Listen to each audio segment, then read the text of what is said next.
Hola, hoy nos metemos de lleno en algo que, bueno, nos toca a todos de cerca. ¿Cómo aprendemos mejor?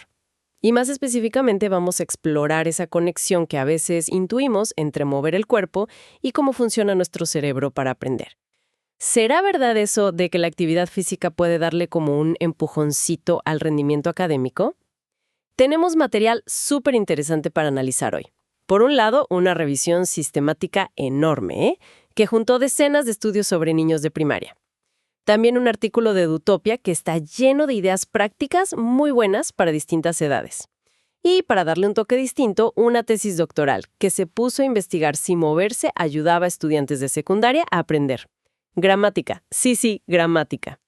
Nuestra idea hoy es entender bien qué dice la ciencia y también la práctica sobre esto de meter movimiento en las clases. ¿Realmente funciona? ¿Para quién? Y ¿cómo se hace para que funcione? Exacto. Vamos a poner bajo la lupa esa idea tan común de que cuerpo activo, mente activa. Queremos ver si se sostiene con la evidencia o no. Desde lo básico del cerebro hasta los resultados que se ven, o no se ven, en las aulas. Y mira, para empezar, un dato que me llamó la atención del material. Un estudio piloto, chiquito, con escritorios para estar de pie, en secundaria, mostró mejoras de entre un 7 y un 14% en cosas importantes como la memoria y la organización. Solo por estar de pie. Sí, solo por cambiar la postura. Así que, bueno, con esto en mente, vamos a profundizar. Empecemos por la visión más grande, la revisión sistemática. Analizó 54 estudios distintos, imagínate, con casi 30.000 niños y niñas de 3 a 11 años. Muchísima información, sí. De un montón de países, además. Estados Unidos, Australia, Reino Unido, Noruega, hasta Vietnam. Bastante global la mirada. ¿Y la gran conclusión de todo eso? ¿Cuál fue? Pues la conclusión que resuena a través de toda esa variedad de estudios es bastante potente, diría yo. Integrar actividad física dentro de las lecciones académicas. Funciona para los más chicos.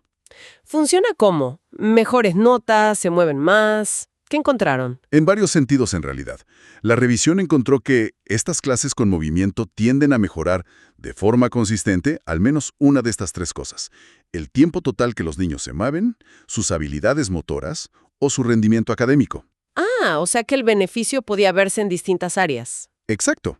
Hay que decir que los autores calificaron la calidad de los estudios como moderada en general, porque había mucha variedad en cómo se hacían.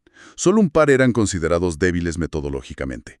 Pero, a pesar de eso, la tendencia positiva era clara. Las ideas para meter movimiento eran súper creativas. El informe da ejemplos geniales. Niños actuando verbos para aprender idiomas. Imagínate, correr moviendo los brazos para aprender a volar. Claro. O simular viajes de animales entre continentes para geografía. Buenísimo. O usar bloques con números en el suelo para practicar matemáticas saltando. Incluso tirarse pelotas con números o letras para resolver problemas. Muy lúdico. Lo que me parece fascinante y que varios estudios destacaban es que estas estrategias no solo parecen efectivas, Sino que suelen ser de bajo costo. Y, muy importante, divertidas. Tanto para los chicos como para los maestros. Claro, eso es clave. Además, se vio que mejoraban el comportamiento en tarea, o sea, la concentración en lo principal, y sin robar tiempo académico valioso. Algo fundamental si pensamos que, según las fuentes, los chicos pasan casi el 80% del día escolar sentados. 80%. Es muchísimo tiempo quietos. Y mencionaste que también aumentaba el movimiento general. Sí, significativamente. De los estudios que midieron eso específicamente, que eran 29 dentro de la revisión, la gran mayoría vio mejoras importantes. En algunos casos los aumentos eran enormes, hasta un 96% más de movimiento en esas clases activas comparado con las tradicionales. ¡Wow! Claramente, estas estrategias los sacan de la silla. Sin duda. Bueno, entonces para primaria el panorama parece bastante positivo, ¿no? Bastante claro. Ahora, ¿el artículo de Edutopia que mencionamos suma algo distinto o refuerza esto mismo? Ambas cosas, diría. Edutopia da más ejemplos concretos, muy prácticos, y amplía la mirada pensando también en estudiantes más grandes. Pero sobre todo, profundiza en el por qué esto podría funcionar, a nivel cerebral. Ajá. Acá es donde conectamos con la neurociencia que mencionabas al principio. Exacto. El artículo explica cómo hasta movimientos leves, como simplemente estar de pie, acordate del estudio piloto que mencionaste, Ujú. pueden mejorar las llamadas funciones ejecutivas. ¿Qué son esas funciones exactamente? Son esas habilidades mentales superiores que usamos para aprender, planificar, mantener información en la mente para usarla, la memoria de trabajo, organizarnos. El movimiento, sugiere Edutopia citando investigaciones, puede funcionar como un reset cognitivo, Un reset. ¿Cómo sí? como que ayuda al cerebro a refrescarse, a estar listo para aprender de nuevo. Además, está la idea de que al vincular una acción física con un concepto mental, la información se codifica, se graba, de forma más profunda. Más memorable. Tiene lógica, ¿no? Como que el cuerpo ayuda a anclar la idea en la memoria. ¿Y qué hay de eso del BDNF que a veces se escucha en estos temas? Justamente, Edutopia no lo menciona directamente, pero la tesis doctoral que vamos a ver sí lo hace, y encaja perfecto acá.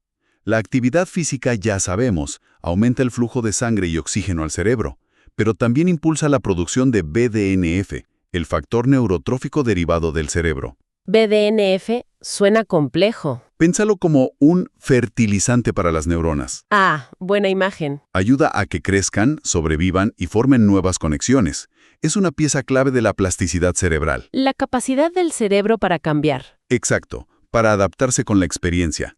Así que, al movernos, podríamos estar literalmente ayudando al cerebro a construir las redes que necesita para aprender. Fertilizante para neuronas. Me encantó. Y Edutopia daba ejemplos prácticos, ¿verdad? Contame más de esas ideas. Sí, claro, son muy buenas. Por ejemplo, en ciencias, pedirles a los estudiantes que usen el cuerpo para representar los estados de la materia.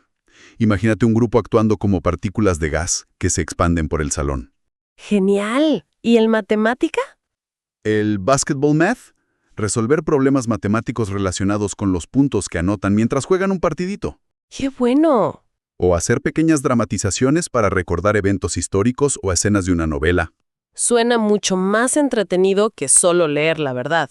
¿Y hay pruebas de que esas técnicas puntuales sirvan? Edutopia cita estudios que sugieren que sí. Por ejemplo, uno donde recordar vocabulario actuando las palabras aumentó la retención un 73% 2 meses después.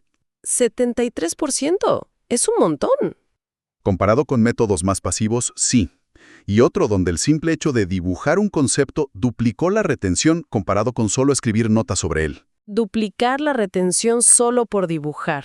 Impactante.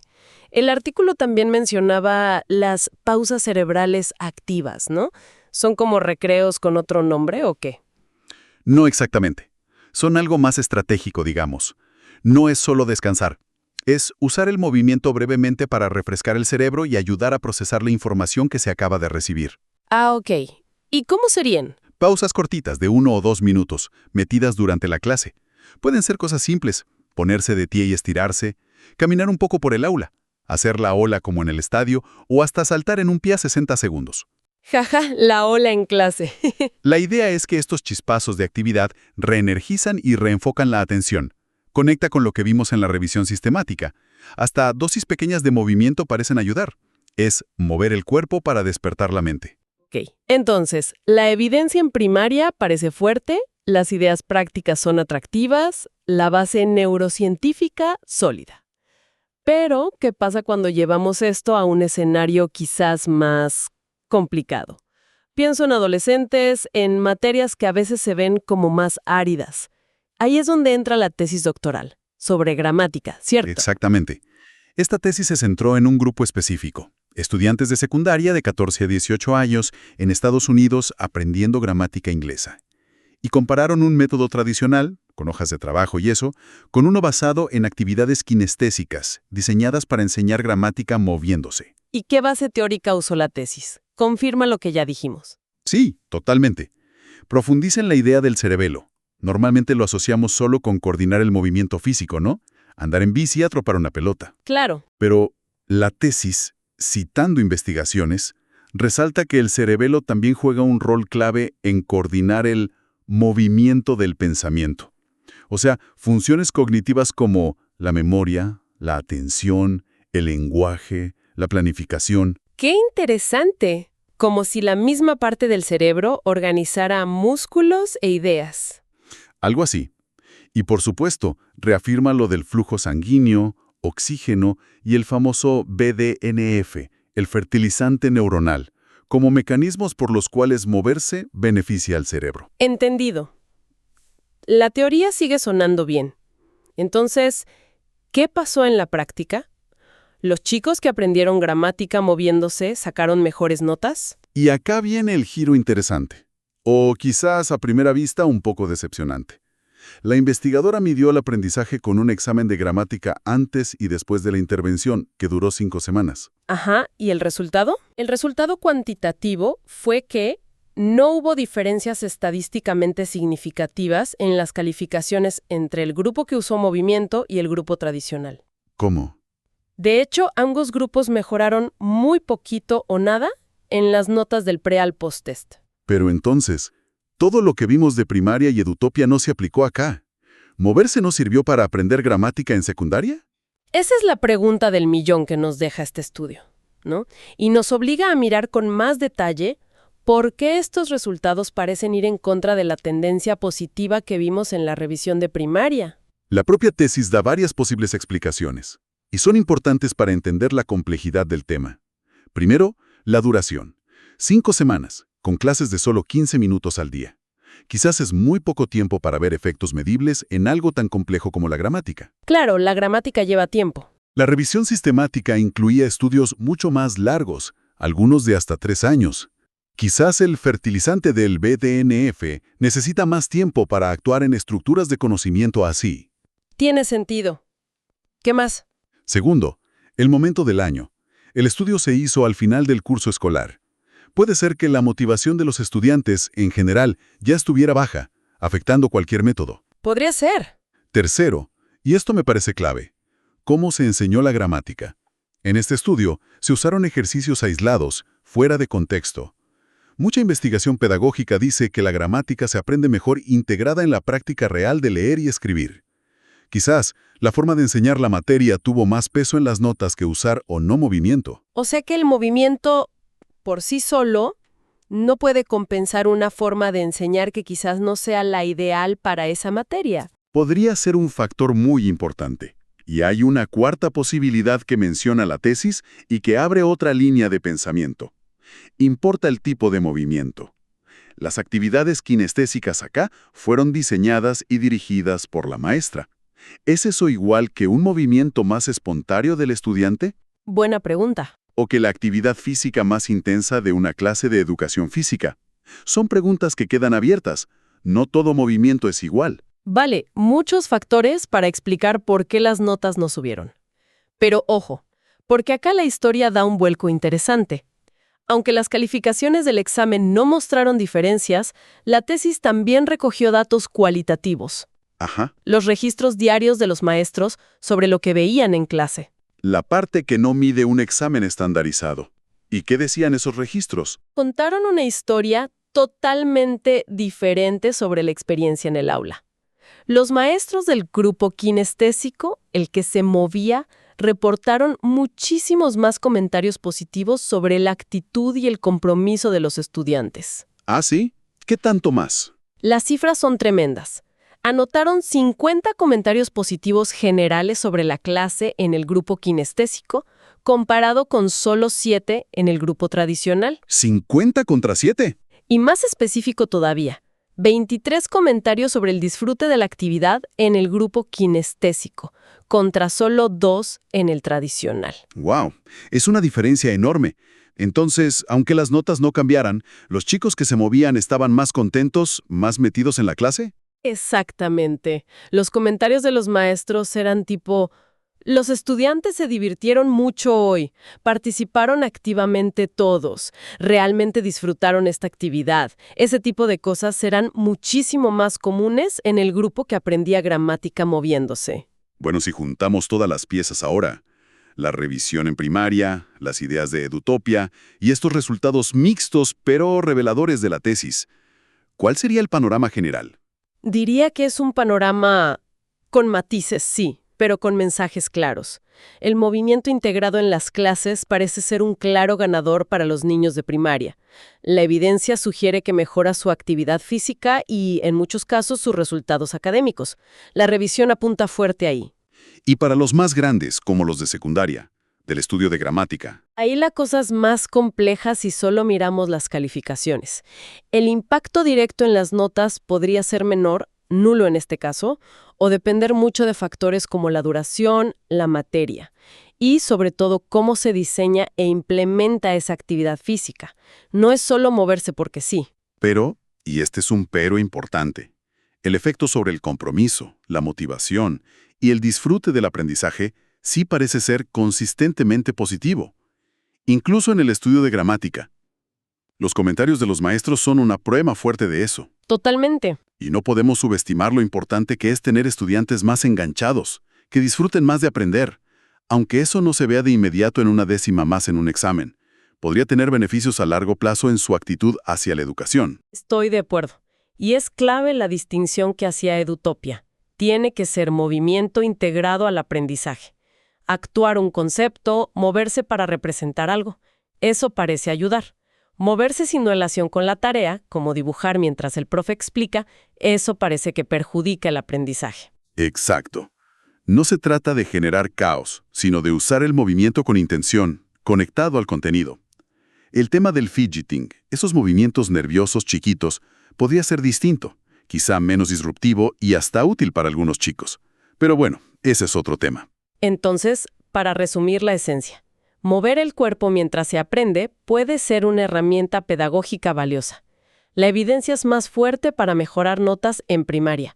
En secundaria, aunque el impacto en calificaciones de exámenes pueda variar, parece mejorar de forma clara y consistente el ánimo, la participación y el disfrute. Es una estrategia, en general, barata, disfrutable, pero no una varita mágica para subir las notas. La clave está en la implementación inteligente y quizás en mirar más allá de las calificaciones. Hemos hecho hoy una exploración bastante completa, me parece. Desde esa mirada amplia de la revisión sistemática hasta la lupa específica de la tesis sobre gramática. Vimos la ciencia detrás, ideas prácticas y resultados que a veces confirman y otras nos hacen pensar más. La conclusión principal que podemos llevarnos es que la conexión mente-cuerpo en el aprendizaje es muy real. Está respaldada por cómo funciona nuestro cerebro. Más flujo sanguíneo, oxígeno, el BDNF, el cerebelo, todo indica que activar el cuerpo puede potenciar la cognición. Y los beneficios en aumentar la actividad física y mejorar el bienestar emocional, el compromiso, el disfrute en clase, parecen bastante claros en todas las fuentes. ¿Y el impacto directo en las calificaciones? Ahí es donde la respuesta es más variable. Depende de la edad, la materia, la duración y sobre todo de la calidad y el contexto de cómo se integra el movimiento. Y para dejar una idea flotando, algo para reflexionar después de todo esto. Si vimos que integrar movimiento mejora tanto el disfrute y la participación, incluso cuando las notas no cambian drásticamente, ¿cómo podría un replanteamiento de nuestras aulas, tan sedentarias normalmente, beneficiar al aprendizaje de formas que quizás no medimos con los exámenes? Exacto. Pensemos en el impacto a largo plazo sobre la curiosidad, la creatividad, la colaboración o incluso la salud mental de los estudiantes. Son beneficios cruciales que quizás se fomentan más en un ambiente de aprendizaje más activo y más comprometido. Algo en qué pensar. Hasta la próxima.